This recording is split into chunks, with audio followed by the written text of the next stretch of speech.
Apologies for this delay. I thought we should start, and then Mireille Girard will join us when she arrives. She's caught up in a traffic jam somewhere near Bliss Street, so she should be coming in a while. I'm very pleased to welcome Dr. Shadi Karam, who is the senior advisor to Prime Minister Tamam Salam, and he will be the main speaker, and then Mireille Girard will be a discussant, will add her comments to his presentation. As you are all aware, on the 19th of September, the UN General, in conjunction with the UN General Assembly, there was a high-level meeting on refugee and migration issues. Fortunately, this meeting has generated less controversy than expected in Lebanon. Keep your fingers crossed. Inshallah, there won't be any. We thought that it would be good in a sober, reflective, and peaceful manner, look into the message of this conference, but more importantly, look into Lebanon's message to the conference, and discuss where do we go as Lebanese facing the various problems arising from the influx of Syrian refugees into this country. Our institute has worked on this issue, as you all know. We've published stuff. We have organized a number of conferences, and all of them had been extremely well attended. That shows how much interested and concerned you all are. And what is comforting is that among those who have been discussing with us those issues, there were limits to the use of emotions, misuse of facts and figures to exaggerate problems that are real and exacerbate fears that are partly justified.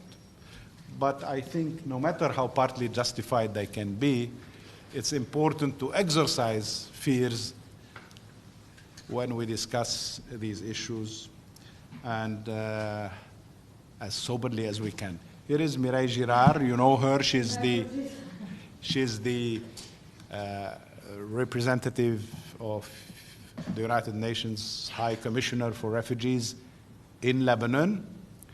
And we're very glad to have her with us this afternoon.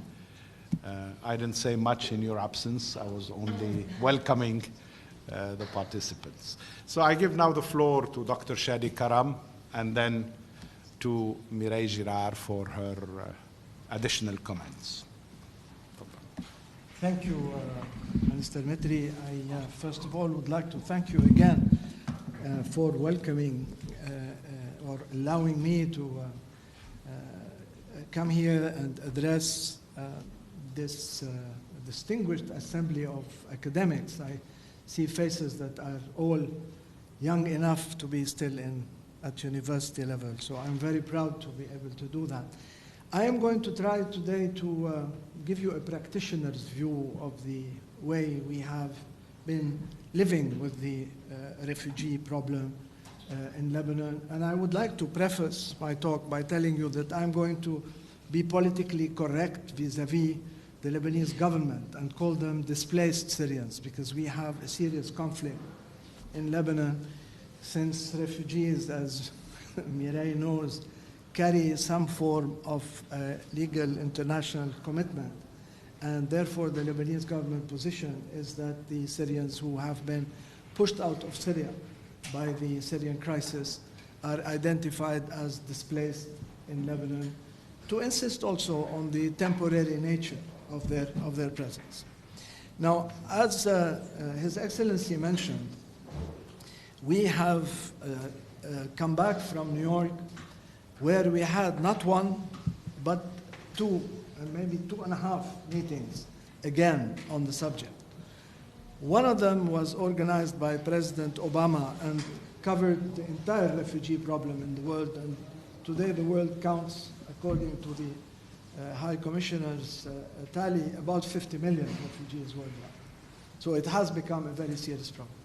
And it has become a security problem, and it has become a problem with potential political consequences for the Europeans, as we see, and maybe for other places. The other was organized by the Italian government and was also on the same subject and was geared towards a more political examination of the issues, while the Obama meeting was more geared towards funding.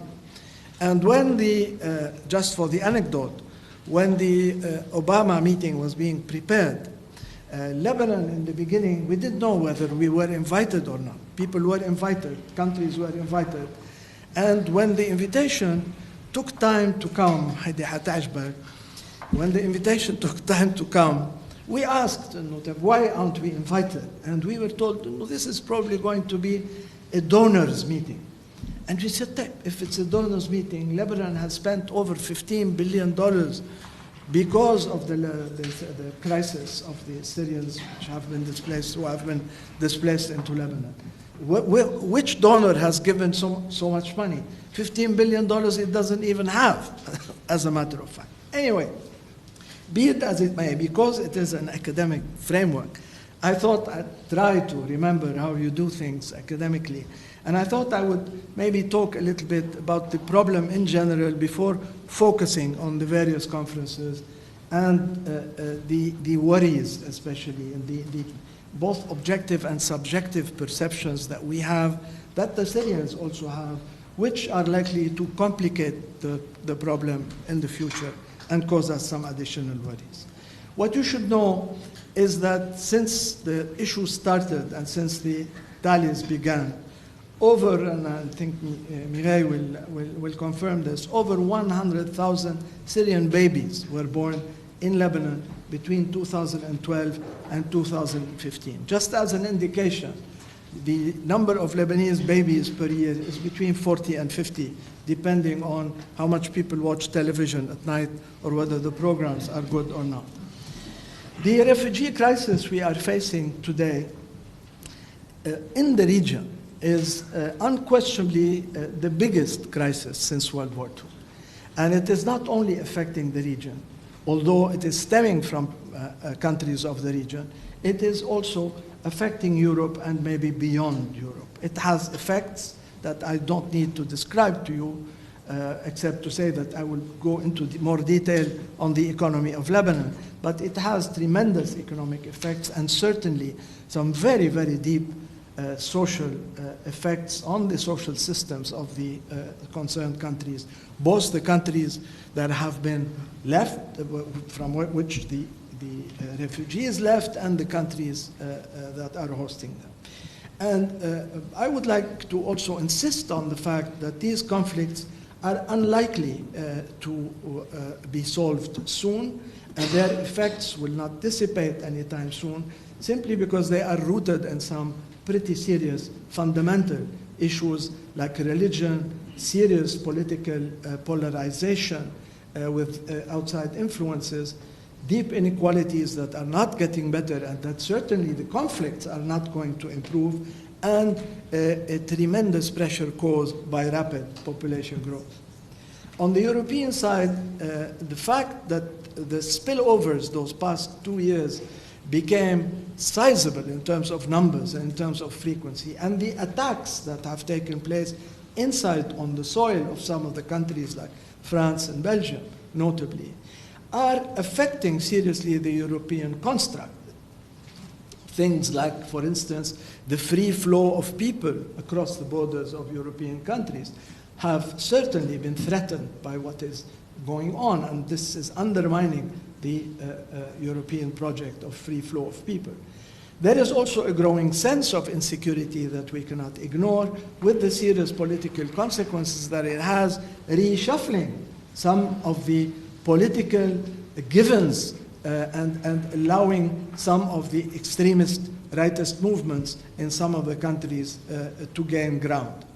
There is also a strong determination that we have felt by talking to European and other leaders, as well to other concerned international organizations, that it is important to keep the refugees where they are.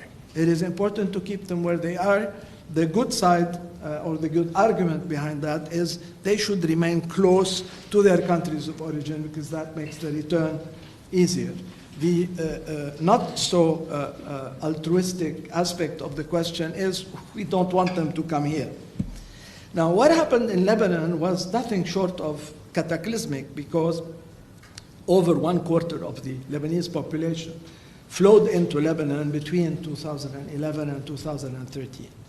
80% of the Syrians live in Lebanese communities. You have in Lebanon over 200. I don't know how much now because we haven't done a tally in a long time. Over 200 villages or a group of villages where the Syrian population is more than twice the local population. In Arsal, for instance, that you hear about on television and in the news all the time, it's above 3 times the local population of the village. Arsal counts about 32,000. You have close to 100,000 Syrians in the region. The increase in the population that we have lived in this short period of time is higher than what we had projected for the 20 years to come. Truly, there is no country in the world or in history which could be ready for such a sudden influx, an influx of this magnitude. And maybe Lebanon, least of all the countries, be ready for something of this sort, given the fragility of the political situation, which prevents consensus on coining a policy towards the displaced Syrians. A paralyzed set of institutions made worse by the fact that there is a vacancy in the presidency, and an economic situation that is in very dire conditions with a severe recession, increasing unemployment, increasing inflationary environment, a deteriorating fiscal and financial position. One, because we haven't had a budget for 11 years and the revenues of the government have been deteriorating gradually, plus the fact that because of the situation in the Gulf area, the remittances coming from abroad have diminished, which has diminished the inflow of deposits into the banking system with the consequences that you can imagine. And also the fact that we have maybe the poorest infrastructure in the region. All of these reasons made it extremely difficult for us to fathom, to absorb such a tremendous shock. So we turned towards the external world, and the international community came to the rescue. However, it came with the model of adapting to a tsunami or an earthquake. So the first reaction was humanitarian aid, and it was right, it was not wrong. It had to be done this way because there was a catastrophe that had to be addressed. However, even the experience of UNHCR and of the international community with catastrophes of these kinds was not enough, given the rapidity with which this wave has invaded Lebanon and Jordan, and to a certain extent Turkey. What was insufficient also was that there was, for the first 2 years, a sort of a denial of the size, of the magnitude, and of the effect of the crisis, and a denial of the persistence of the crisis. Very early on, we in the Lebanese government started producing papers saying, beware, this is going to be a protracted conflict. We have known this sort of thing, and it lasted for many years, and therefore planning has to take into consideration the possibility that this conflict is going to last for a number of years. We had to fight for imposing this point of view, and we did not succeed, I have to say, until the London conference, which took place last year. Now, we also had to fight because as I said earlier, 80% of the Syrian displaced were spread in the Lebanese communities. Therefore, they were living in villages. And they were receiving aid while the Lebanese, who were at least as poor as they were, living in dire conditions, at least as dire as the conditions they were living in, were not. So we had to fight to also impose the idea that the host community needed as much help as the Syrians. We also had to fight very early on, and we perceived it, but for some reason the international community did not perceive it, that the only sustainable answer to this crisis was to pump money into development. Why? Simply because if we manage to trigger growth, then we will create jobs. If we create jobs, we fight poverty. And given the fact that in this country, jobs at the lower end of the scale, essentially in the sector of agriculture and construction, were traditionally manned by the Syrian labor force. We've traditionally had anywhere between 300,000 and 500,000 Syrian workers in this country when the economy was going well. And therefore, we firmly believe that it was important to help us by investing in development projects and by receiving grants to help us with creating infrastructure projects. Now, there was a reluctance, which regrettably, we have also been responsible for fueling. And that reluctance was, all right, but if we give you help, it takes so many months for something to clear the cabinet, for a decision by the government to accept the grant. Because as you probably know, every grant has to go through the Council of Ministers. So in order to do that, we created a model to allow foreign help to circumvent some of the central interferences in order to answer that. Now, what of course we need, and we still need, and we need more of, because the problem is getting more acute, is grants. An initiative was taken last year by the World Bank to introduce also cheap loans, concessional loans, to the Lebanese government. We resisted this to a certain extent simply because the level of public debt in this country is high enough. And in our opinion, concessional loans are a good idea. However, what we need first is grants. They are a good idea only as a complement to grants. So providing financing is essential, but we also need capacity building at the same time, because a problem of this kind cannot be faced with what we have. And as I said earlier, it was important to improve delivery, because we had a lot of promises in the various conferences. We had so many of them. We had 3 in Kuwait, 3 consecutive years. And then we had the London conference, and then we had those last 2 ones in the United Nations, on the margin of the UN General Assembly. But in each of these conferences, tens of billions of dollars were pledged.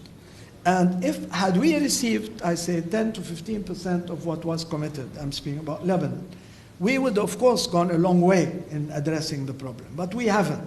And therefore, we are trying to devise, with the help of the United Nations, a system in order to be able to accelerate the payment of these commitments. Now, as I said, all of this has to be put on the backdrop of a catastrophic macroeconomic situation where growth went down substantially, investor confidence evaporated, no foreign direct investment flows to speak of, and serious hurdles to investment of our own creation because there was no reform. The crisis also, worldwide and especially in the Gulf, has seriously slowed the flow of remittances from the Lebanese. That has caused a deterioration of the financial sector's performance.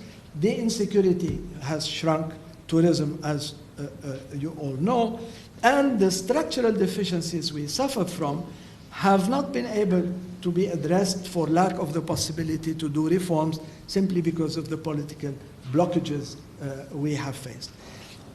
On the backdrop of all this difficult situation, the Syrian crisis invited itself to the political debate in Lebanon, which made policy making even more complicated. Now, as I said earlier, after His Excellency's presentation, perceptions are getting worse. So you have on both sides, both the Lebanese population and the Syrian population are now, because of what is going on, because of the increase in the numbers, and because of the deteriorating situation, are perceiving more aggressivity, are perceiving more threats. Some measures taken by some of the local municipalities are not helping, like curfews, things like this. There is abuse as well of the Syrians, whether we like it or not. It is a fact. So security is in danger of also causing an added problem. Perceiving risks means that there might be self-fulfilling prophecies that would lead to destabilization, and that all of that is going to hurt and affect the little social cohesion we have managed to achieve so far. Now, the fact that we were unable to coin a policy early on has led to this worsening situation. And why has not been the case?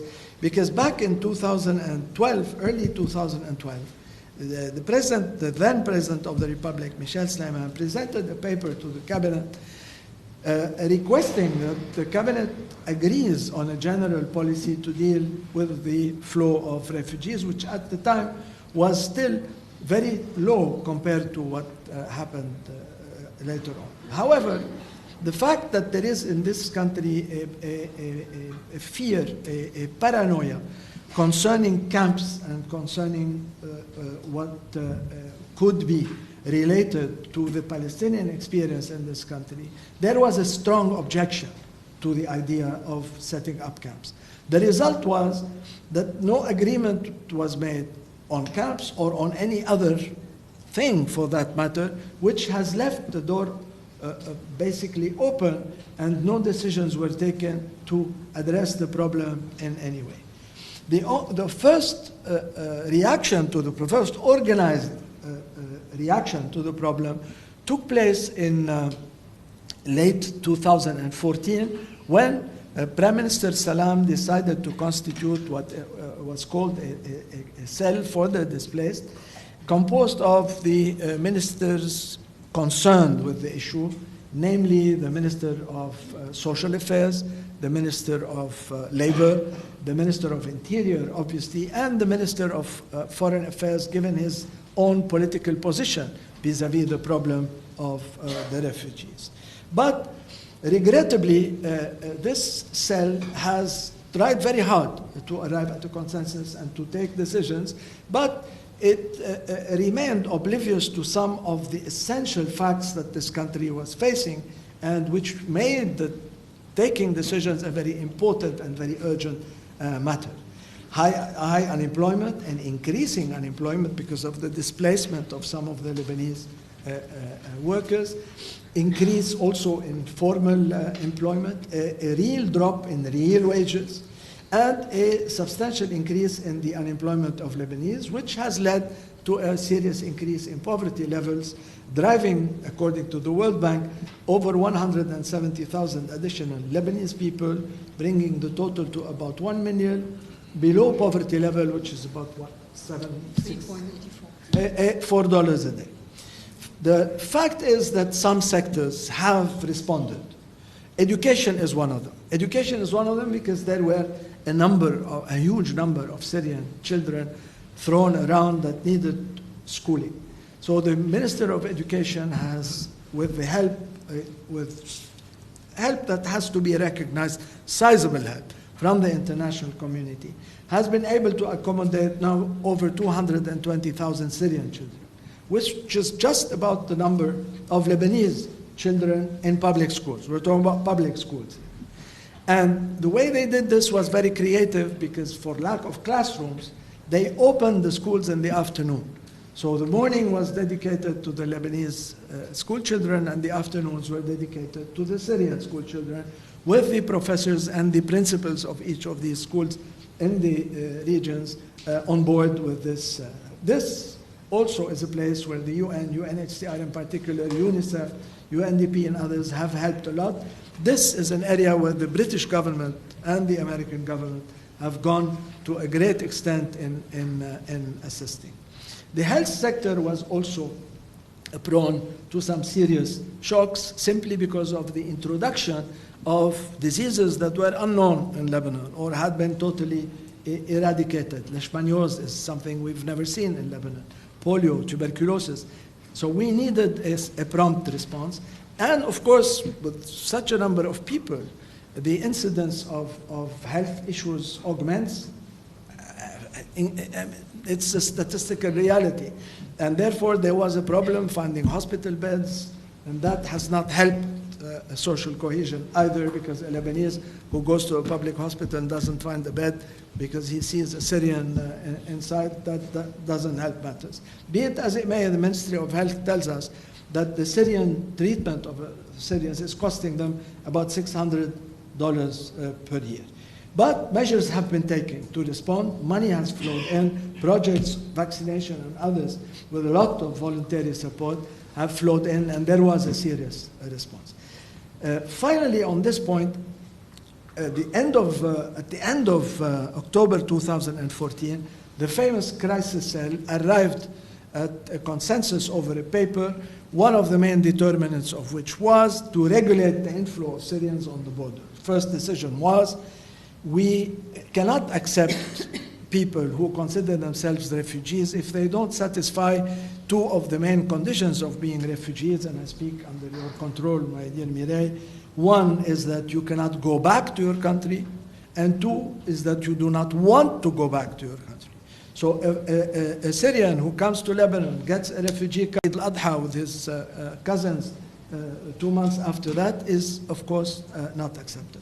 And that series of regulations naturally did not help, because the international community frowned on us because we took those measures. However, it worked because it diminished the inflow and has encouraged some of those who were here to come back, which has diminished the level to now slightly under 1 million or slightly above 1 million. Despite all of these difficulties, and despite the fact that we don't agree among ourselves, I'm talking about the government now, we're trying to hold things together. How are we doing that? First, we are trying to increase awareness. Awareness with those who have extremist positions on both sides. And we are going to all the conferences. We're spending a lot of time to prepare, credible papers with the support of the UN. We've even developed an excellent document called the LCRP, the Lebanon Crisis Response Plan, which drafts a roadmap on how to address the problem in all of its facets and categories.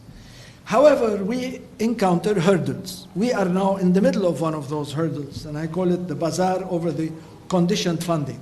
What is this?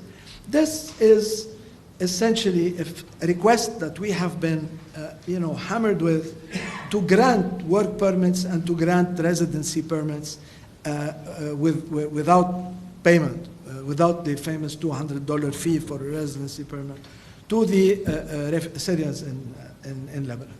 Now, we have no objection to this, obviously. I mean, you want to know where these people are, and if they want to work, you want to regulate their work. Despite the fact that by law, they don't need a work permit if they function in the sectors that I mentioned earlier, construction, agriculture, and now cleaning and services and things like that. However, our position is we are ready to grant them residency, but grant them residency to go where? And grant them work permits to work where? Give us enough means and resources to start projects, and when we do that, we would be more than happy, because if they are going to be staffed, these projects are going to need people to work in. And if they need people to work in, these people need to come from wherever they are to the place where these projects have been erected in order to work in them. So there is no issue here except what comes first, the chicken or the egg. Now, there is in Lebanon something that I want to share with you. Not that I believe it, but I think in academic honesty forces me to tell you that. There is a lot of conspiracy theories, circulating about the Syrians. Some of them might be true, I don't know, and some of them might not. One of them is coming from the outside, forcing on Lebanon this issue of residency permits and work permits, etc. That, in my opinion, to give everybody the benefit of the doubt, stems from the fact that there is not enough knowledge of the situation in Lebanon and of the political reality in Lebanon. Because if you take Europe, what do we have? You have large countries, very rich countries with large aging populations, labor shortages for jobs that are unspecialized. So any infusion of immigrant population there would probably have added value, would come with a positive impact on economic growth. Not a situation we have here. And therefore, there is maybe a misunderstanding. That, of course, the insistence on some of these issues has led some of the Lebanese parties, some of the Lebanese factions to say, but there is a conspiracy. They want us to integrate and naturalize the Syrians in Lebanon. Naturally, this is something that constitutionally Lebanon cannot accept, and we repeat this in every conference we go to. The only solution here, in order to mitigate a future that is fraught with dangers and risks, is for the Syrians to return to Syria. But to date, one has to recognize, and this is what adds fuel to the conspiracy theory, no initiative has been taken and drafted clearly, no tangible initiative has been produced that shows exactly how it is that the Syrians are going to go back to Syria. And Prime Minister Salam has again, in his speech to the United Nations General Assembly, insisted and asked the Secretary General directly to have a plan that shows exactly logistically how are these people going to return. How many buses do we need? How many trucks? Where are the buses going to go? How much money do we need? So we need a logistical view, and we need a budget in order to prepare for the moment that the political situation will allow this to come. Now, what I am not being able to communicate, not you, I know you're on my side, but what I'm not being able to communicate is that the mere fact of producing such a plan will alleviate automatically some of the pressure and some of the worries and the perceptions that lead us to this famous conspiracy theory that I have mentioned earlier. To this, you should add that historical evidence shows, the track record shows, that the longer a refugee stays in the host country and the more difficult it is for him to come back. And therefore, it becomes extremely difficult, and the stay becomes longer and longer. And that is also a problem everybody worries about here, especially when you think about what a reconstruction is going to request, what is going to need. Reconstructions, as we all know, or return rather, presupposes that the reconstruction is on its way. But for reconstruction to be on its way, there has to be a series of major reforms in Syria after the violence has stopped sustainably. It's not enough, it's not a button that you're going to press. As soon as violence stops, the reconstruction is going to start. No, infrastructure is going to take a long time, and institutions, which is even more important, are going to be more difficult to reconstruct. It's a very slow process, and it goes up and down, and setbacks are numerous. Violence, relapses are numerous. It is not something that is going to happen between one day and the next. And of course, the threat of integration and naturalization in Lebanon is going to remain a subject for a political debate. On the subject and on all the economic aspects of the refugee crisis in the region, I would like to direct you at an excellent paper prepared by the International Monetary Fund, by the IMF. I think you'll find it on their website. I have inspired myself from it on several occasions. So meanwhile, before the return takes place, what do we have? I have decided to unearth an old expression, lumpen proletariat, which I don't think your generation has even heard of, but our generation lived by it, of poor Lebanese, poor Syrians, and poor Palestinians. And that is creating a hizam bu's, as we say, that is fraught with dangers. That is really a place where extremists can fester, all sorts of risks for security, criminality can be engendered. And that, in fact, is the serious risk that we are now sensing, simply because the situation is worsening.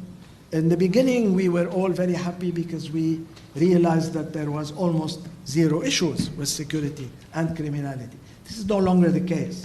And I say it is almost normal, regrettably, that with increased poverty, we arrive at a dangerous situation in this area.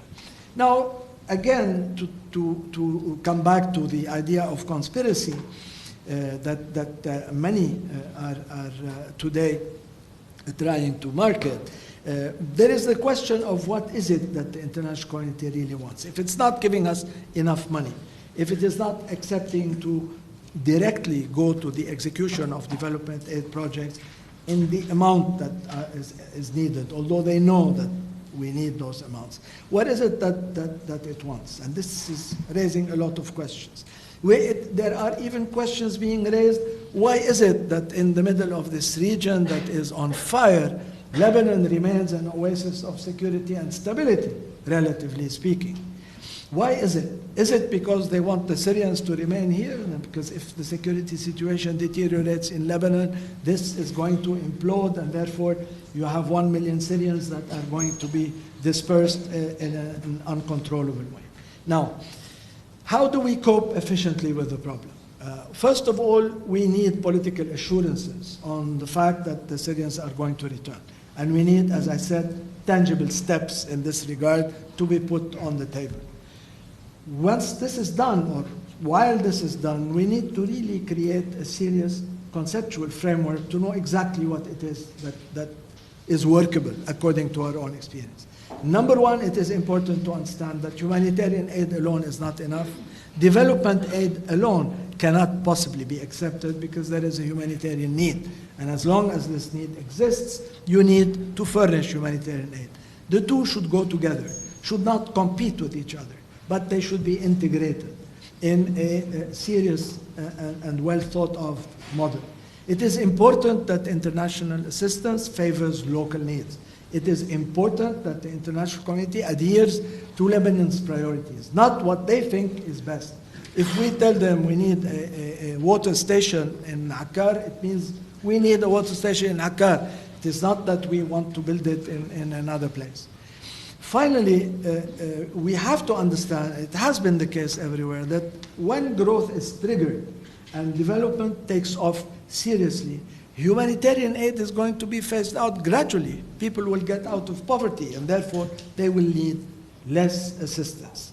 And I have here proposed an approach that we are trying to also defend with our friends from the international community, which is one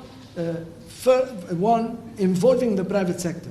If we are talking development or we're talking growth in a country like this where the private sector constitutes the largest share of the economy and certainly its most active, you cannot think of any serious development efforts without the involvement of the private sector. And here, in order to do that, the state has to inevitably take some initiatives. Since it cannot do anything else, what we are asking from it is to start to legiferate, to legislate, to reform, to pass certain laws to facilitate things like public-private partnership laws and other facilities for external investments. And number three, and that is the third leg of our tripod, the international community has to understand that this problem is of a magnitude and is going to be of a duration that they have to address. And therefore, not only should they beef up the help, but they should plan this help over a number of years, because it will not help us if they decide to give us a large chunk of money now for us to start certain projects, and then 2 years from now, these projects are going to stop for lack of assistance. Sorry, I was a bit long. Thank you.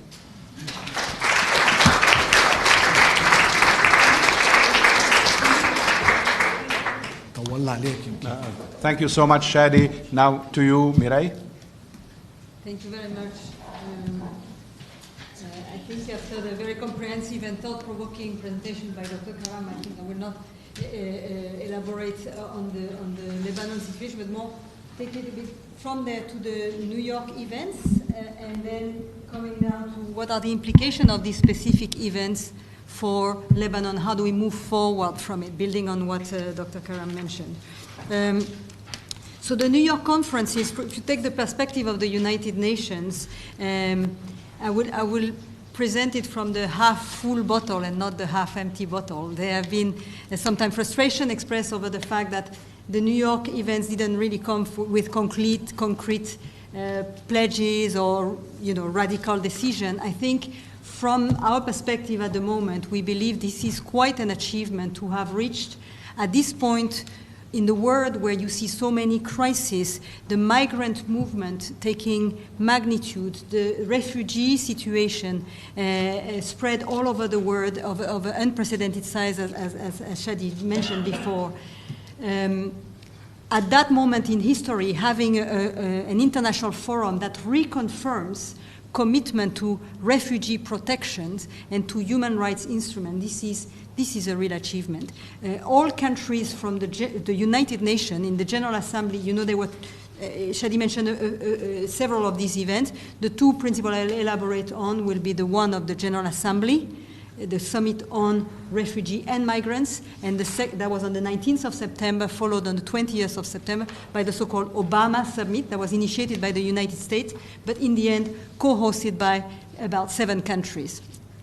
The New York conference is therefore, if you take the outcomes of it, reconfirming the international legal framework, so not trying to erode the legal, the standards, because of the situation, the difficulties, xenophobia mounting in every country. There could have been a temptation to try to say, okay, let's lower the standards. Actually, the message was the contrary. Let's reconfirm our commitment. And as far as UNHCR is concerned, our role was reconfirmed also in leading efforts towards more refugee protection in the world. So that is certainly a way forward.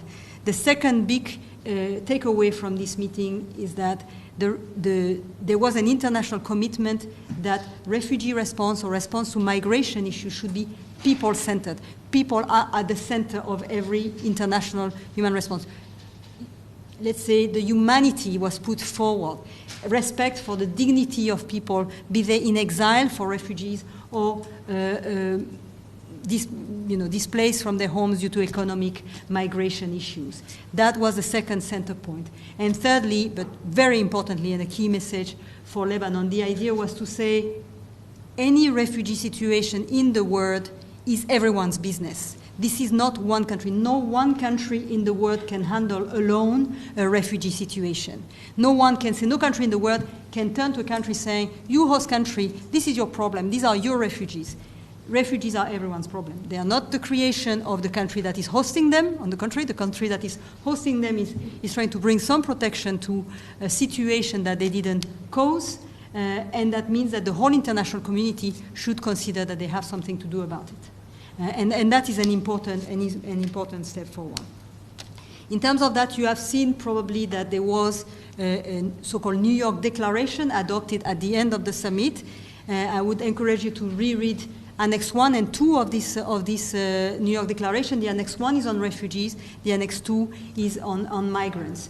The Annex 1 is setting the way forward. What was agreed is that in the next 2 years, there will be a discussion around a comprehensive refugee response framework in massive refugee situations that will then in a way test some models in different countries that will then lead to the development of a refugee compact in 2018. In 2 years' time, at the General Assembly meeting, the High Commissioner for Refugees will present a model of compact or a contract between all countries in the world towards sharing responsibility in responding to the refugee situation. So in the next 2 years, what is going to happen is that this model will be tested in several countries. So countries of massive refugee situation. Some countries are emerging, like Uganda, Afghanistan, to show emergency situation, but also protracted situation. What do you do in such responses? Model will be tested, and then they will inform the discussion of a compact in 2018. So the discussion will be held very seriously. They will be tested, piloted. There will be a lot of brainstorming all over the world on this issue so that we have a model that corresponds to everyone's expectation. It being understood that every country has its own specificity. You can't plug a model to everyone. But it will be a guiding model for every country to converge towards. So this is what is the ambition for 2018. And as UNHCR, I must say that one big ambition we have certainly is to encourage countries to take more people for resettlement. You know, we were hoping to have that for the conference this time. Of course, it was a bit premature for people to commit now. What we would like is all countries in the world to commit to 10% of refugee population to be resettled. That means countries that do not have refugees or have lower numbers of refugees committing to taking some from the major host countries to help alleviate the challenges for host countries that are hosting big numbers of refugees, such as Lebanon, Jordan, Turkey, etc. So in 1 second, I will just summarize the key findings just for you to have it fresh in your mind. The Annex 1, this comprehensive refugee response framework described in Annex 1 is including 4 components. One is what do you do in terms of an influx? When there is an influx of refugees, admission to territory, how do you handle that? How do you make sure you take records of people that are coming? So you can check also for security reasons, but also to identify the specific needs of people. Women traveling alone, children, avoiding people to fall into trafficking. And how do you protect people on arrival? The second part is about how do you give basic services, making sure you meet the basic need of people during their exile, immediately after arrival, but during their exile, in terms of access to health, food, water, etc., etc. How do we make sure we change a bit the approach? And that was, I think, a point that the Prime Minister Tarek made at the summit on refugee on the 20th, saying we have to change the way of doing things. We have to think out of the box. And that's precisely, and I think the voice of Dr. Karam and the Prime Minister were heard in this summit, because this is what is enshrined in this declaration. We have to do things differently. We have to engage the development actors. We have to engage the private sector, and that's very much your message here today as well. Actors that can do so. Civil society, recognizing the role of frontline organizations, foundations at the community level, etc., that are doing a lot as well. Everyone should mobilize themselves to contribute in a way that is mutually reinforcing. So that's the second point, meeting basic needs, and we need for that flexible funding from the donors and contribution from development actors that feed into the third point, which is support to local communities and local institutions. As Dr. Karam mentioned, it is about supporting. That message was also heard.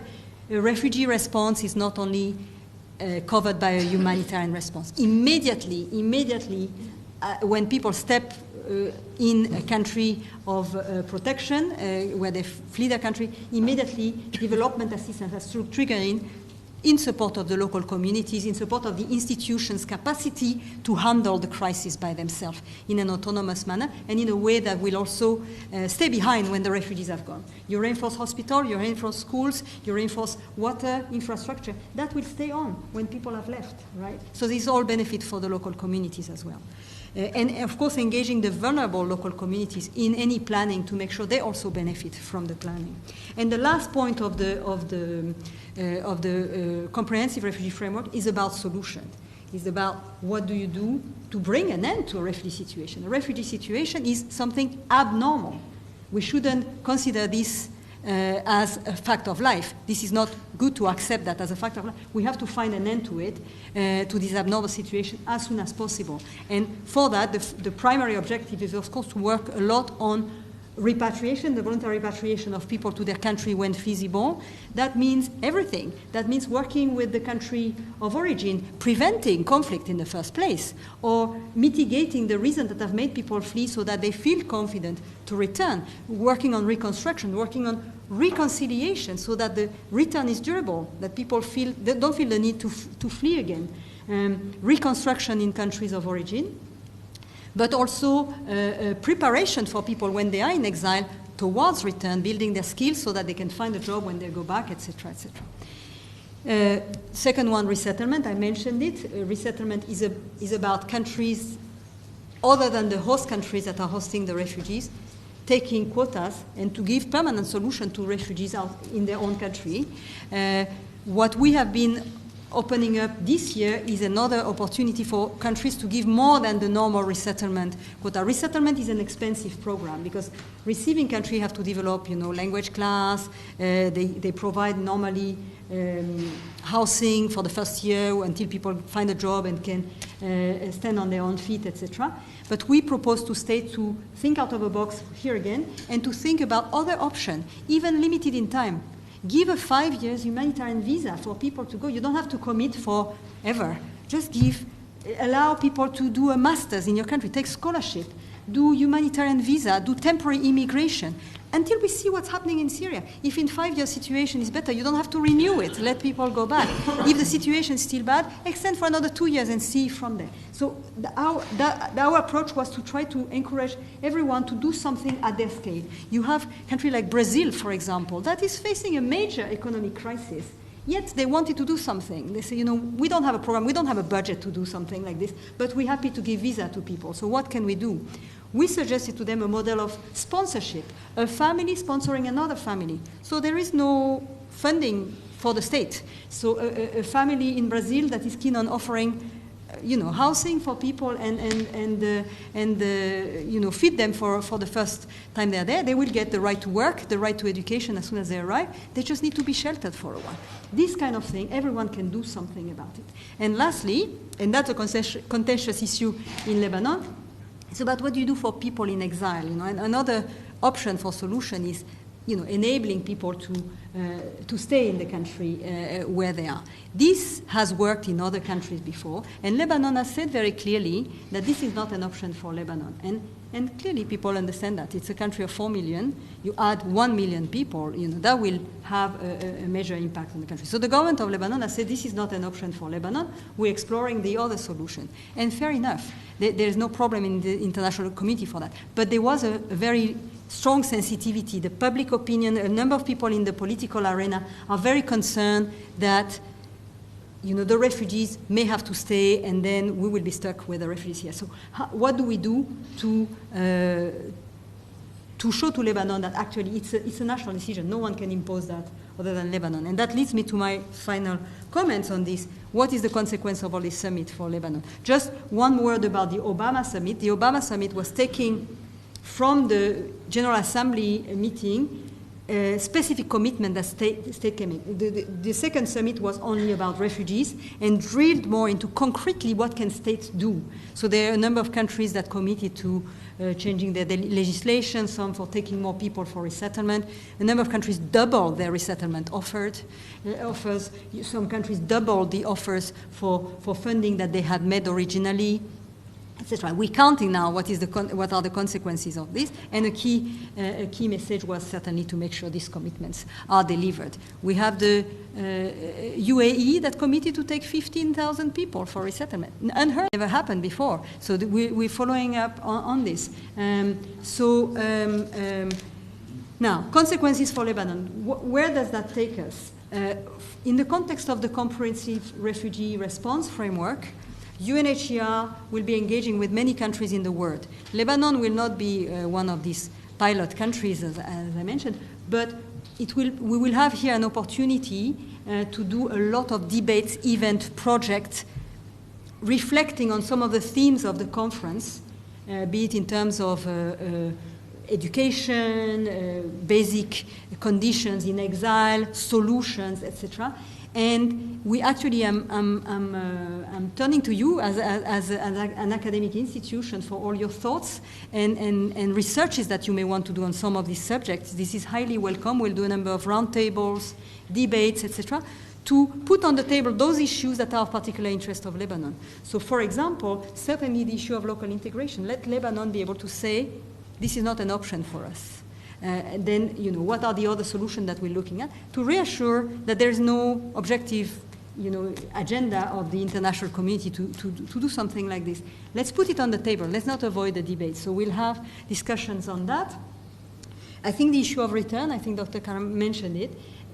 For UNHCR, allow me to give the position of UNHCR in this regard. We start thinking about return the very day people put their foot in a foreign country, because this is the best solution for people. Not everyone will be able to take that solution. Why? Because some people have been too traumatized to ever return to the place where they left. A family that has seen all their family members killed in front of them will likely not return to this country. Some will, but some will not. And those who will not, we have to find a way for them to have a future somewhere. And these are the persons that, in priority, we're resettling to third countries so they can move on with their life.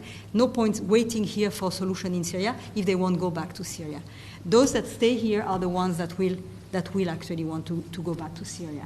And we have a number of people that we approach for resettlement saying, do you want to go to Canada? We've got a quota. And some people say, no, I want to stay close to the border because the day I can go back, my grandmother is still there. I want to be able to go back. We have about 40% of people turning us down. They are not interested. So that confirms the fact that people are keen on going back. The large majority are keen on going. I understand the point of Dr. Karam that the more people stay, the more they have a tendency to lose the link with their country, and we have to entertain that link to make sure that link stays alive by preparing people, developing skills so that people find a job when they return. As we say, a lot of them are construction workers. A lot of Syrians are construction workers.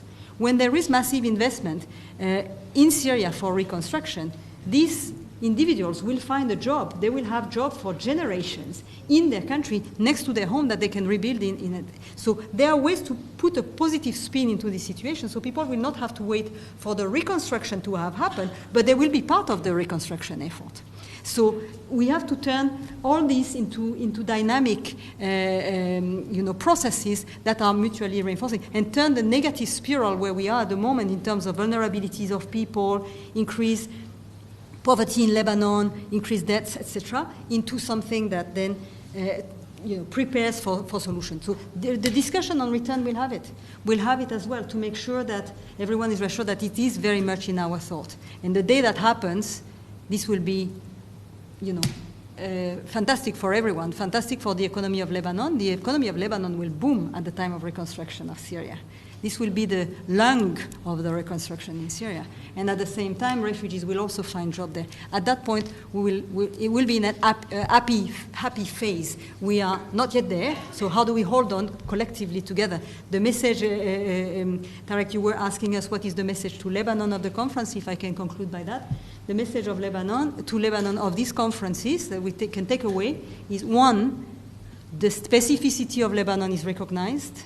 No one will plug a model on Lebanon, everyone, like for any other country in any way. The specific effort that has been done by Lebanon is recognized. That's one message. And therefore, the international solidarity needed for Lebanon is very important. The second message is that you're not alone. We will not give up. We will not let you down. We will continue together. And that is what this comprehensive refugee response discussion will lead us to. Thank you very much.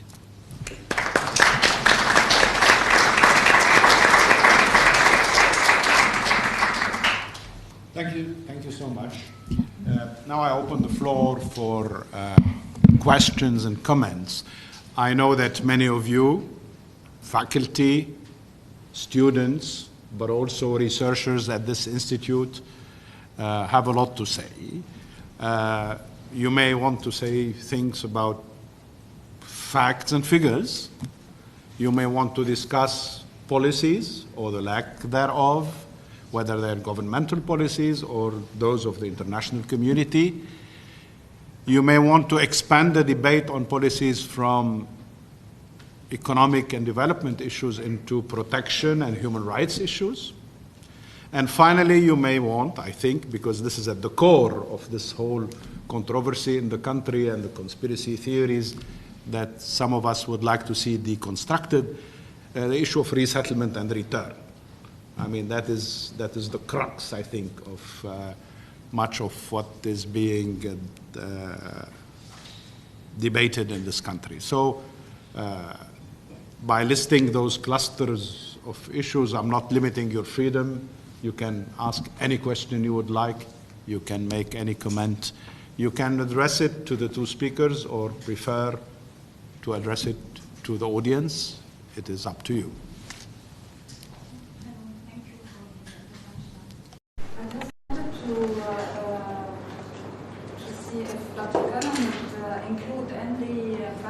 response, an issue that rose up in the agendas of both Lebanon and the receiving countries, receiving of migrants. It's the integrated border management and the funding that has been received by Lebanon for developing national capability on that level. So more specifically, I'm communication officers on EU-funded projects. There are two phases of a project on integrated border management, and the funding is for the first phase for 14 million euros. And now we're entering into the second phase of 9 million euros, and this is one positive, if one can say, positive point in trying to address these challenges that Lebanon is experiencing. So it's a joint contingency plan that Lebanon is benefiting from, and specifically 5 security agencies, and to harmonized, for once harmonized way of addressing challenges.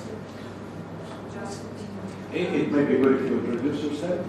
Sahara Umran, communications officer on EU-funded projects. Thank you.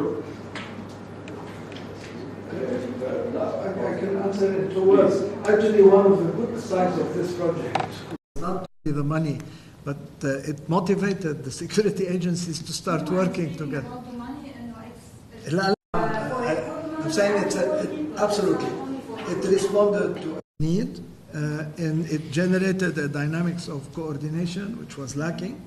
And it is, has a training component, if I remember, that is it's extremely beneficial. So we want to thank the donors.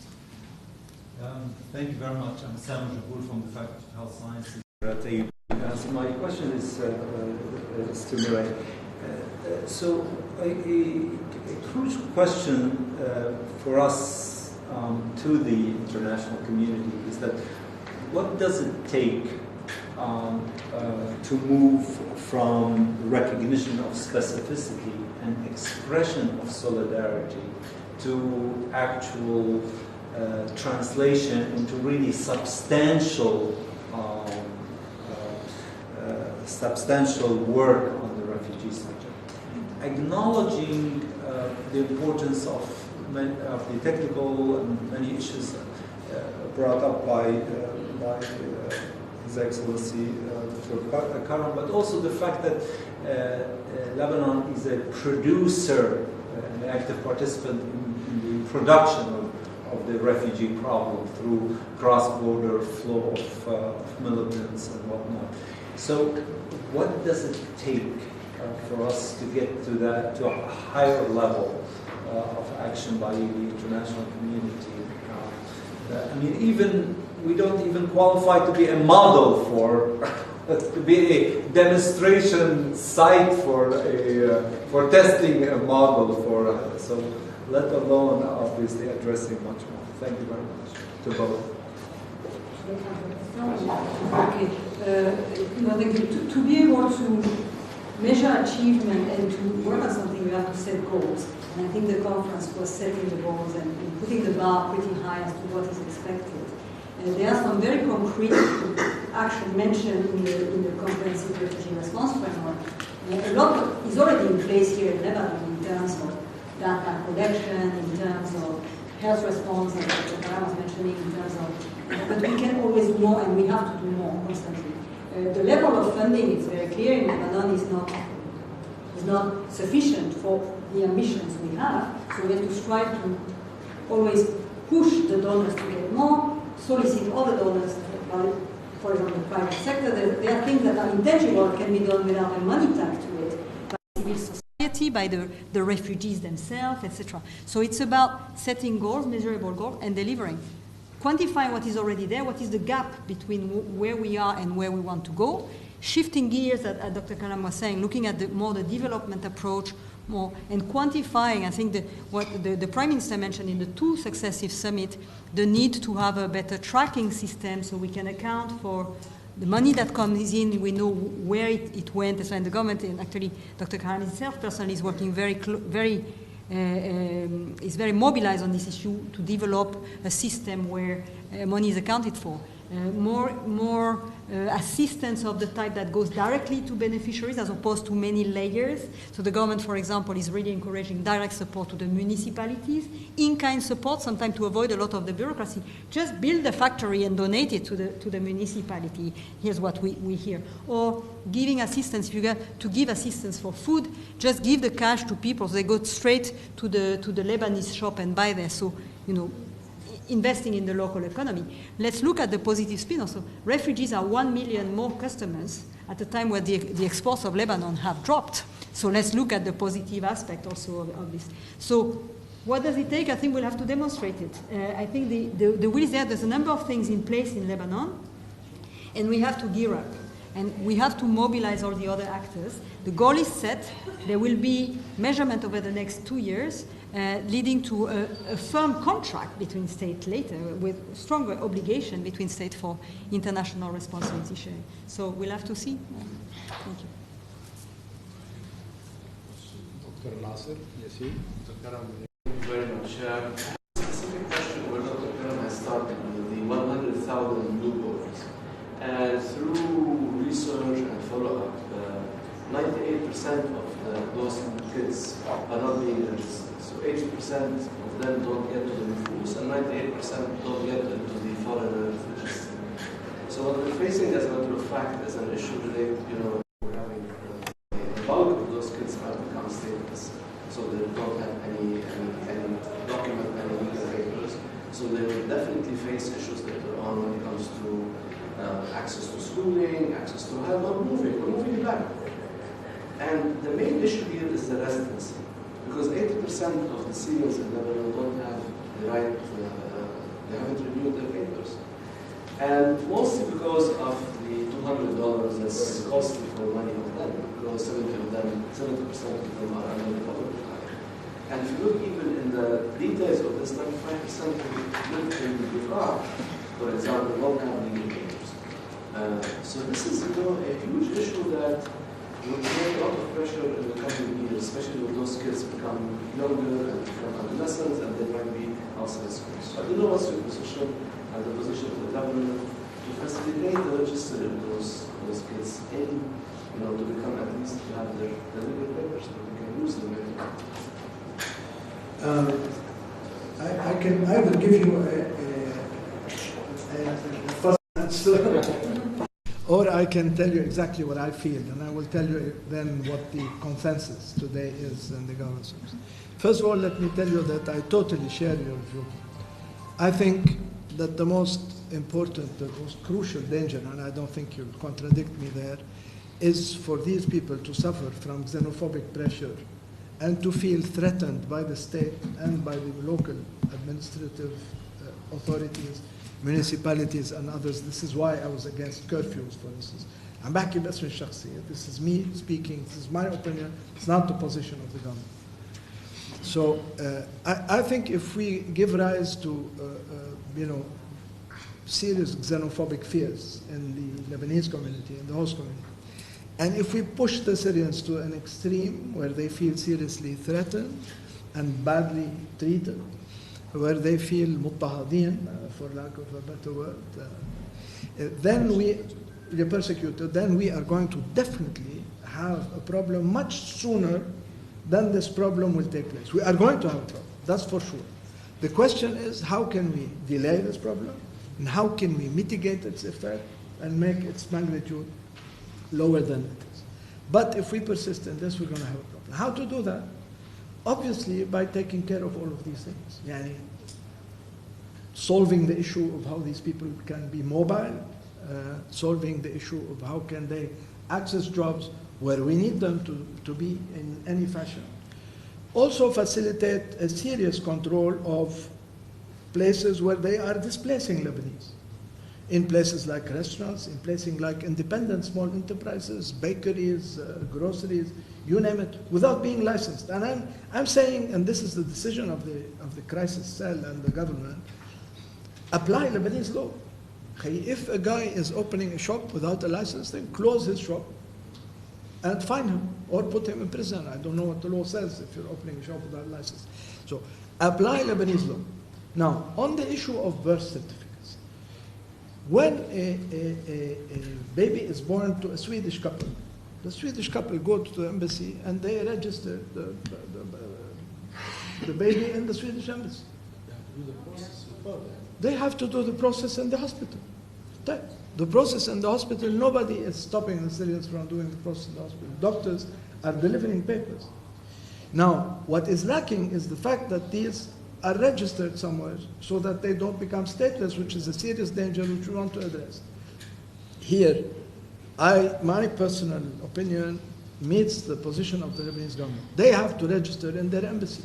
Why don't they register in their embassy? Now, the problem with not registering in the embassy goes beyond this level because the embassy is, I am told, causing problems.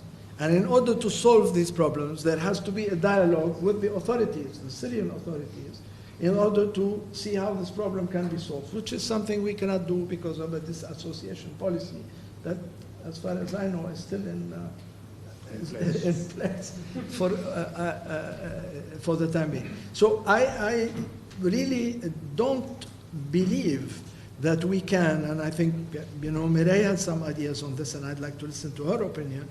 I don't think the Lebanese authorities can deliver a birth certificate to these people. And not even a birth certificate saying these are born of Syrian parents and this is... why? There is an authority in this country, recognized diplomatically, an embassy that exists, that should be delivering these papers. The international community should be pressuring them, not pressuring us, to take care of this issue. What's your take on this, Mireille? Thank you. Just a few additional perspective to that. I think for what we're trying to do, and we work very closely with the Ministry of Interior in this, to try to encourage the maximum parents. A lot of this issue of unregistration at the beginning was ignorance. People didn't know they had to go to the Mukhtar and then to the Nofus before be able to complete the procedure, and eventually for those who may wish to go to the embassy. So now we have a lot of progress at the Mukhtar level. We've done information campaign. A lot of the parents that come to us to ask for the registration of their child in their file, and very important for us to keep those records, and I'll mention, and this is part of the preparation for return. It's not only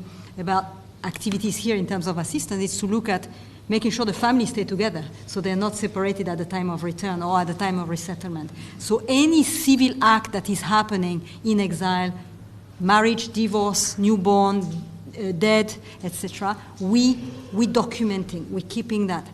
We're documenting what property people had in Syria, because that will be fundamental. And that we've been working on this for some time already. We work on this constantly as people start to be in exile. So these are all preparation for return. Now, on this, what we're trying to do is to at least make people queue at the Nofus level.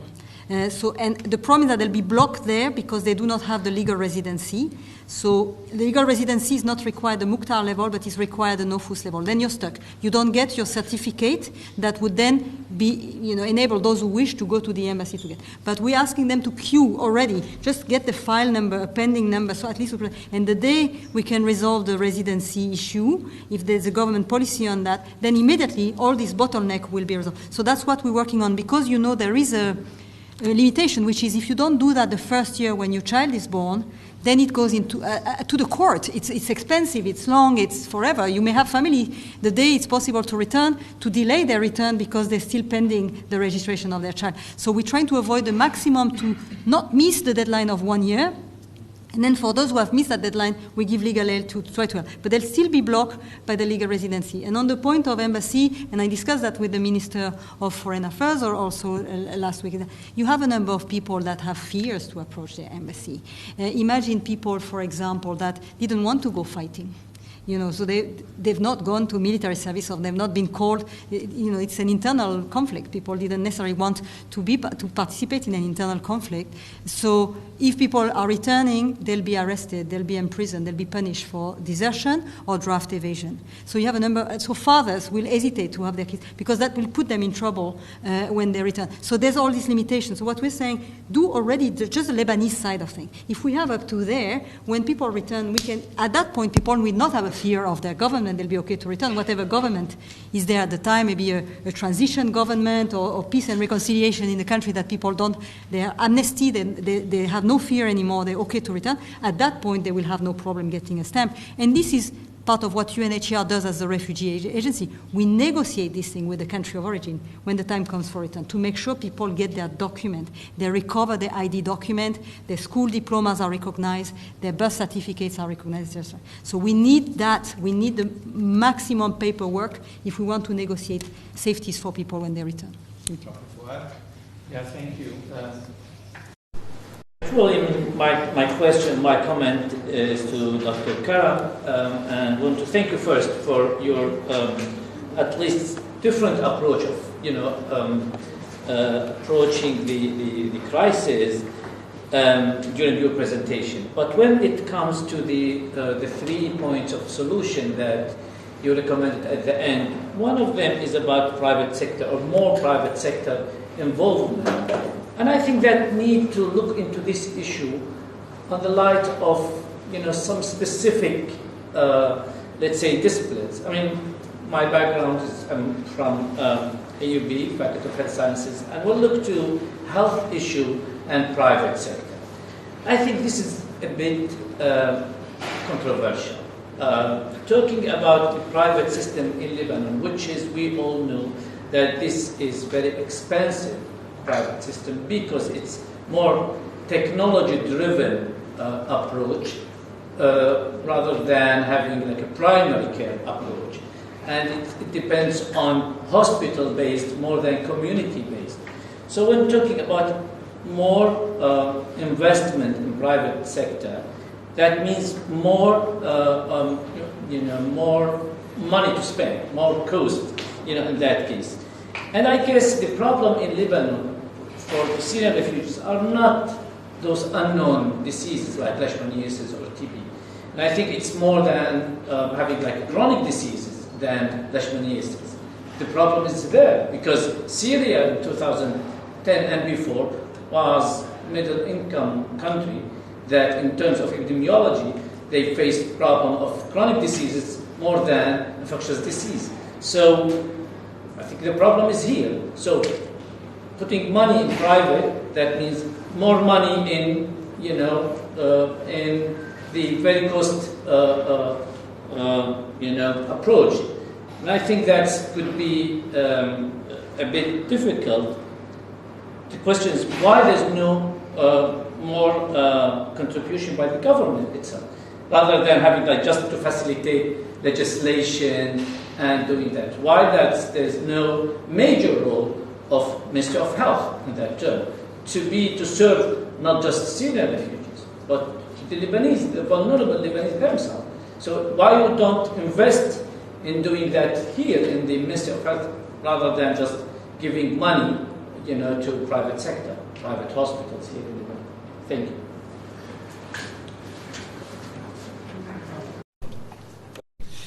Just a quick answer. I have to clarify what I said. When I talked about the private sector, I meant essentially investments in infrastructure that are going to trigger growth and development. If this happens, then of course everybody will be better off. That was my assumption, which may or may not be true. Concerning the health sector, I'm not a health specialist, but honestly, the reason why the Lebanese government is not in a position to be able to beef up health services for the Lebanese first, and then, of course, to whoever needs it, is simply for lack of resources. As you probably know, the situation of the public treasury is catastrophic in this country, and there is no possibility to set aside any special fund or additional funding to do any of the sort of thing that you are thinking of. I actually was not thinking of the private sector doing that sort of thing, except maybe we can always dream. If you have large corporate entities that want to do some more CSR, then direct them into making or trying to create funds to support the sort of thing that you need. And you're right to point out the issue of secondary care, because primary care is easier to take care of and it's cheaper. Because you can have a lot of voluntary support and things like this. At the secondary care level, becomes much more complex and much more expensive. And this is where we have a problem, and this time, not only for the Lebanese, but also for whoever is there, Palestinians, Syrians. We're not at the end of this story, unfortunately. So. I find, this is a remark to Dr. Karam, I find the shifting of blame pretty alarming when you address Nasser's comment about the newborns, that you have to register in the embassy now, and that the pressure should go towards the Syrian government. A government that kills its people every day is not going to really care about the 100,000 new Sunni babies born in Lebanon. And the international community is unlikely to be able to put pressure on a government that has not been yielding to any pressure regarding even more serious crimes. So to think that Southern Lebanese government responsibility is the Syrian government is to talk about an entity that has no care for those people anyway. So let's put aside the Syrian government responsibility. That's not on the table at all. This is a regime that goes beyond not taking responsibility. It's actually part of the crime. So let's put that aside. Now, what is the problem with the Lebanese government approach? Let me paint a bad image of this. The Lebanese government comes to the international community, tell them, look, we have an economic burden on us, give us money, don't put us pressure because we have specificity. Now, of course, we all know nobody likes this, especially from the Lebanese government that nobody trusts. Not you personally, I'm talking about, we don't trust them with the garbage, we don't trust them. This has become a kind of enrichment of government at the expense of the Syrian refugees. I know some of the money can trickle down to the Syrian refugees, but we don't know how much. Now let me talk about something non-economic, legal rights. What does it cost the government to give them papers so they cannot be arrested arbitrarily? Now, and also allow them to work, because they are working anyway, but now they are working informally, under no protection, at the mercy of the Lebanese employer, who can do anything with them. There is no point in saying I'm protecting the Lebanese worker by not giving them labors. You actually make those people work under more miserable conditions.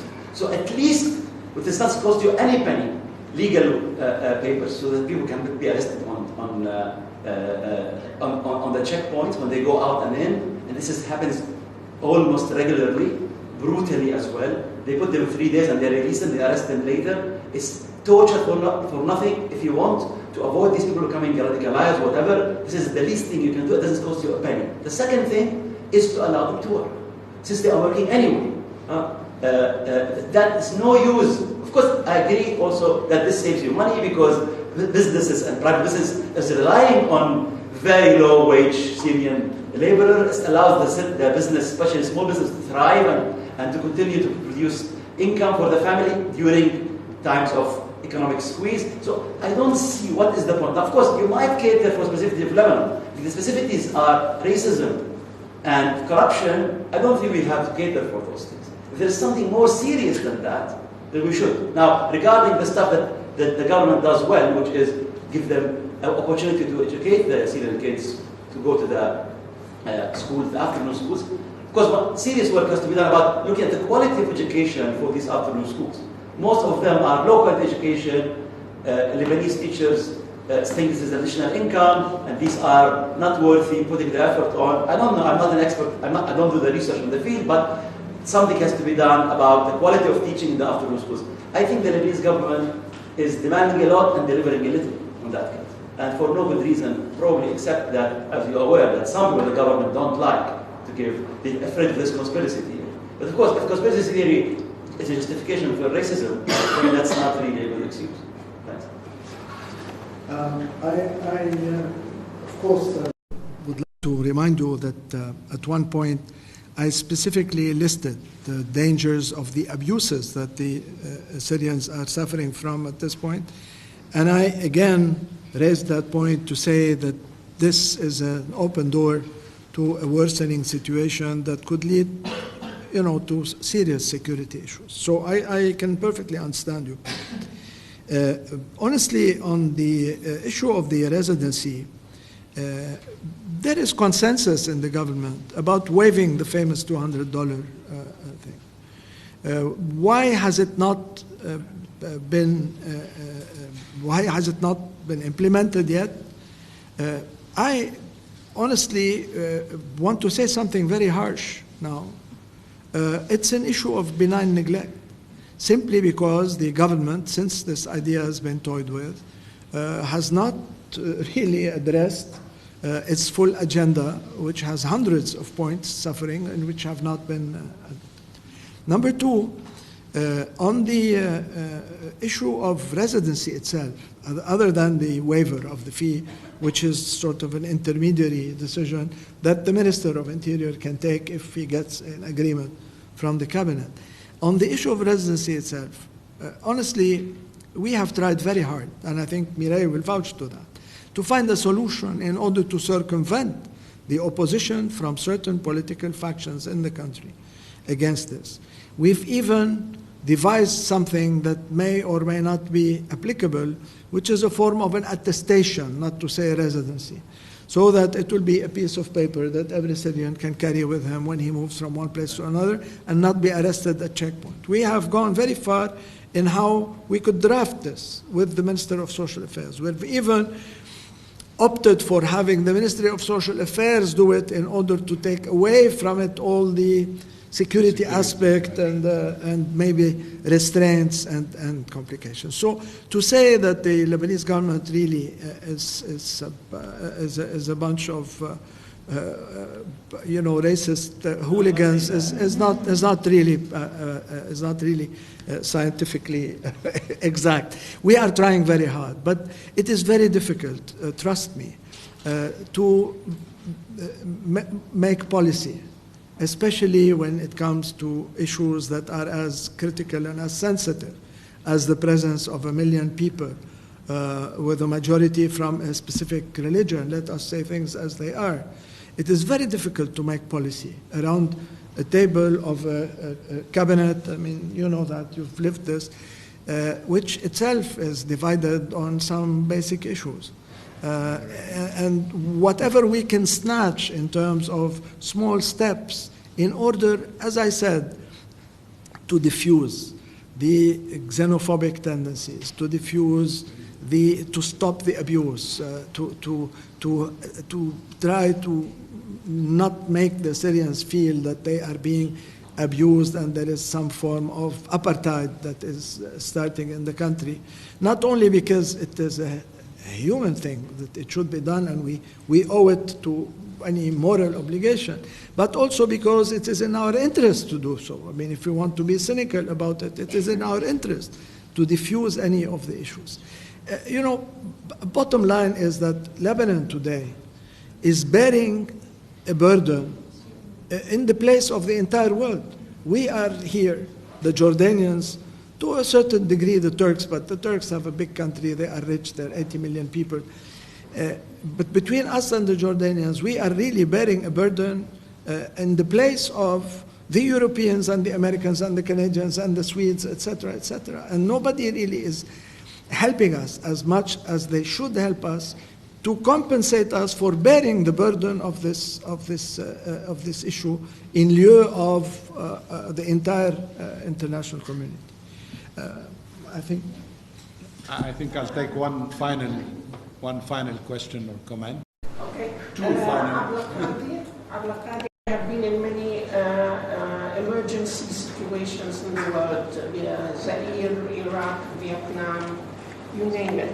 I fully agree with the idea of linking development with emergency because it is the best method where you will be developing in the country and at the same time accommodating whatever needs are there. But my question goes a little bit further, where you have mentioned that 40% of the people, if I'm not mistaken, are willing to go back and wanting to go back to their own country.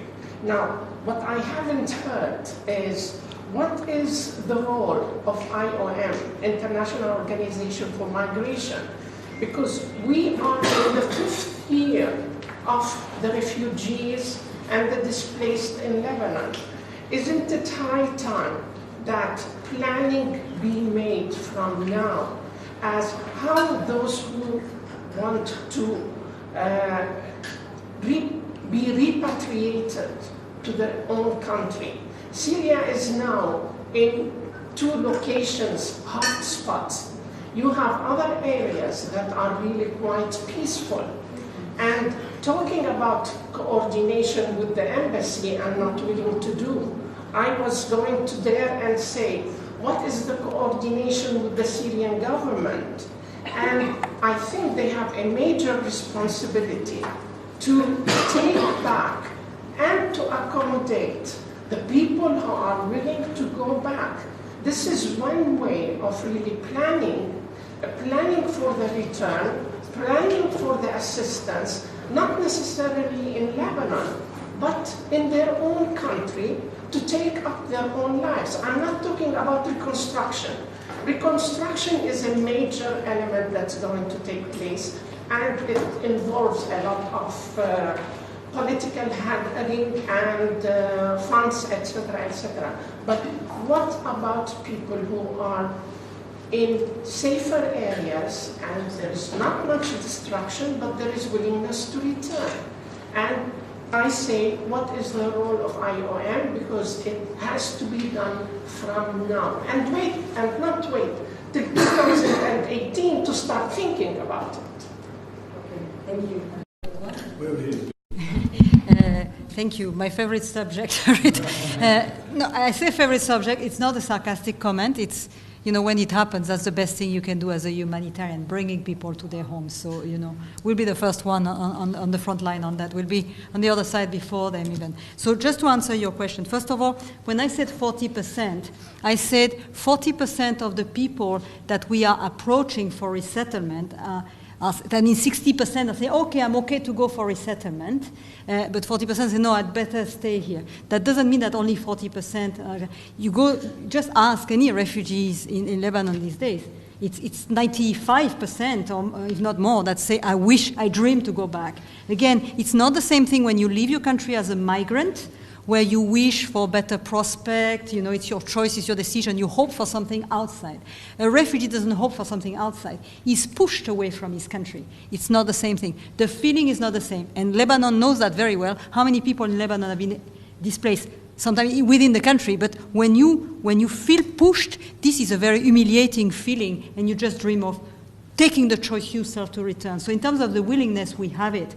And I can guarantee that when the time comes, the very large majority will want to go back. I know that. You know, I've organized myself several repatriation in my career, and you had that dynamic, this kind of snowball effect, people seeing others returning and willing to return themselves. UNHCR has the role of IOM is a migration agency, so they deal with a lot of economic migration. They collaborate with UNHCR on some forced displacement issue. For example, they help us organize the logistics of resettlement, bringing people by plane to a third country when they leave. I don't think here in the context of return to Syria we will need IOM. IOM will be involved in terms of, as an agency based in Syria, they do projects like everyone else. The logistic of return, there is nothing more simple than this one, you know. Modern times repatriation, it's not with convoys and stuff. You just give a cash grant to people. They came, there's a road network in Syria, people will know how to return by themselves. The best thing is when it's driven by the people themselves. They will be much faster than, you know, blocking people because you're organizing convoy and you have bottlenecks, etc. It can be done very, very smoothly, very simple, and we'll work on that. Now, in terms of the safer areas, I will just say that safety, the notion of safety is not linked only to active conflict. Yeah, you have fighting, your bombing taking place, or areas occupied by certain groups, etc. That's one notion of conflict. But the insecurity that goes with conflict is not necessarily about weapons. You have areas where people are are facing kidnapping for ransom. Banditry has developed also because there's no law and order. You have, as I said, mass recruitment or people taken away for mobilizations or into armed groups or the government authorities, both. Wherever you are, you have that risk because you have an active fighting taking place. Young people, men are taken away. So you have that. You have the uncertainty of having no protection from a state if you're from a particular group, etc. So it's not only the active fighting. So the notion of safe places because they have not been fighting is very relative, I would say. So we'll have, for us as the United Nations, we do not feel Syria is a safe place for people to return. Simply because we do not, at the moment, it will become, but at the moment it is not. Because we cannot guarantee the safety of any place. A village that is safe now could be unsafe tomorrow. There is no political agreement. Now that's why, including the Prime Minister himself, have emphasized the need for a political solution. You need people to speak. Whether there is peace or not is something else. You need at least people to be around the same table and guaranteeing that the ceasefire that are being agreed upon will last. If you don't have a political dialogue, how do you know this ceasefire is not going to break? They're breaking every other day, these ceasefires at the moment. So what safety do you give to people? How can I, as the United Nations, say, it's safe, you can go back, here is your cash grant, please go back. And people are ambushed tomorrow, that will have a reverse effect. We have to be extremely careful in any repatriation of the psychological element. Trust needs to be built. That's why, if someone wants to return tomorrow, whatever the condition in Syria, it's people's choice. The United Nations is not there to stop, or any country for that matter. People take their own decision, as long as they take a decision based on objective information. They're not pushed by someone or lured into thinking they're going for a place where there's economic development, where it's actually a minefield. So objective information, individual decision. That can take place anytime. But for return to be encouraged, it will have to take more guarantees for the international community for us to be engaged into promoting return, actually. So in terms of obligation of people to take back their people, I completely agree with you. It's mentioned, it's enshrined in the New York Declaration. Countries have an obligation to take back their citizens, and they have to work on delivering this obligation to restore the rights of people when they return, and all the safeguards that UNHCR normally negotiates with state, non-discrimination upon return, amnesty, don't punish people because they were refugees in their life, etc., etc. So that is certainly very, very present in the New York Declaration. And you were asking about, not about reconstruction, but everything else. As I said, everything that is related to preparation for return is already in place. There's a number of things. We were discussing about civil registration. We were thinking about skills training. The teams in Syria, UNHCR has about 6 or 7 offices in Syria. We are present and actively involved with projects for the internally displaced persons, rebuilding registries of Syria that are being destroyed, to rebuild not only for the internally displaced, but for the returnees in the future, working on land and property, making sure we can help. So when the time comes for people from outside Lebanon, outside Syria to go back to Syria, naturally these projects will be extended to them and beefed up actually to incorporate the returnees as well. So there is we're not waiting for 2018, in other words, to prepare for that. Preparation started 5 years ago. Thank you. Can I add a quick? I just want to say that Lebanon has truly abided spontaneously and without coercion by all principles of international law. The principle of non-refoulement has nowhere been truly respected more than in this country. What worries us most at this point is, as I said, the emergence of these xenophobic and counter feelings that we are feeling. Jordan, which is a far more organized country than we are, conducted recently a poll in the population, big poll, that showed that 80% of the Jordanians don't want any more Syrians. I don't even dare imagine what the result could be today in Lebanon. Sorry.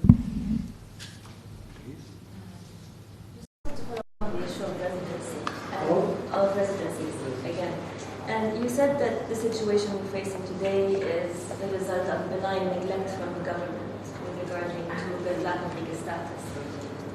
I have to disagree about this, because the situation we're facing with 80% of Syrians without legal status is a direct result of the government's only decision that was taken in 2014 that you mentioned. The October 2014 decision didn't only stop new people entering, but it also withdrew legal status. And it's not just of those who are already here. And it's not just about the $200, which I might remind you, by law, we should not be taking $200 from Syrians. They are exempted by law from paying the residency fees, as you know.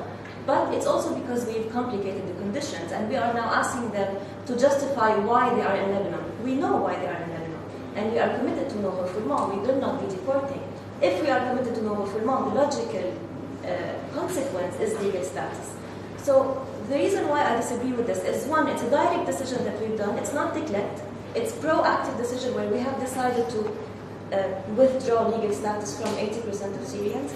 And two, because this is a policy we have used in the past. As someone who's been following refugee issues since the 90s, we've used this with the Sudanese, the Iraqis, with many refugees. The reason is that we want them to remain vulnerable and unstable so that the international community continues to be involved with us and continues to resettle people. And what we are doing is we're exacerbating those feelings that we all talked about that I will not repeat.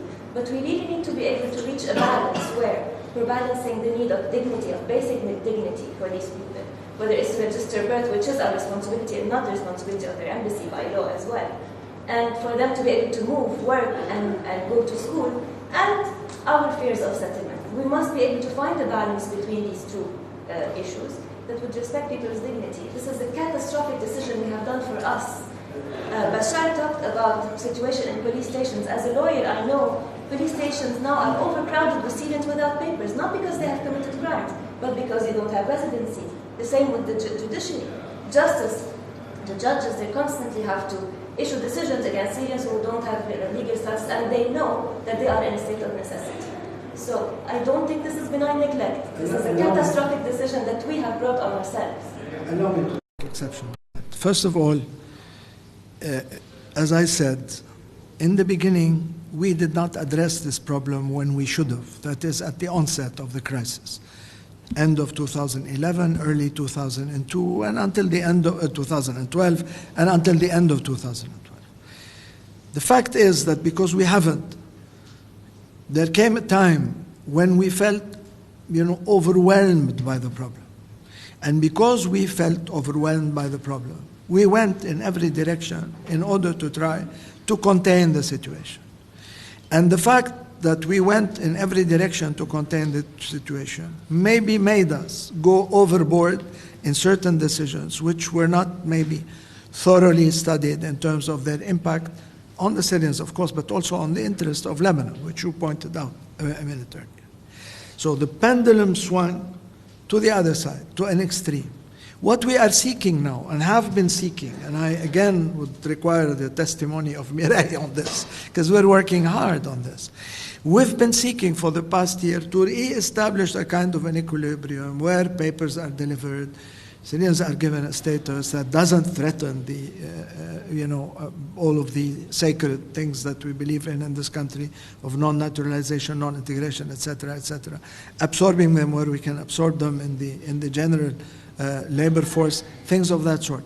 But the pendulum did not swing for benign neglect, trust me, simply because we are not being able to sit down together to explore all of the studies that we've done to back up the policy recommendations, and believe me, there are a number of them that go precisely in the direction that Dr. Yassin has suggested, that you've suggested, that Professor Haidar has suggested, that all of these things are in the making. But I hope that now, if there is a new cabinet, that it will have enough of a harmony inside it in order to pass these things, because if we don't, and you're absolutely right, this is not a time bomb. It's a bomb that has already exploded, but it's a fragmentation bomb. Other pieces are also going to explode. But we are seriously trying to address these problems. The fact that we haven't, as I said, and the fact that we've maybe overdone it is because we've had to contain the situation quickly. Now, another phenomenon is happening, which we are not controlling, is the fact that the containment is decentralized, which means that municipal authorities are going in every direction probably committing the same mistake and therefore leading to the same abuse. As I said earlier, I mentioned it, we're very conscious of this. I read intelligence reports and I see what is going on. And sometimes I read horror stories, and we try to address these issues as often as we can. Regrettably, these are unintended consequences of some of the policies that are done. Well, I think I have to bring this to a close. Thank you so much, Dr. Karam. Thank you, Madam Girard. Thank you. And many thanks to you all for this good, frank discussion we've had. Thank you. Thank you.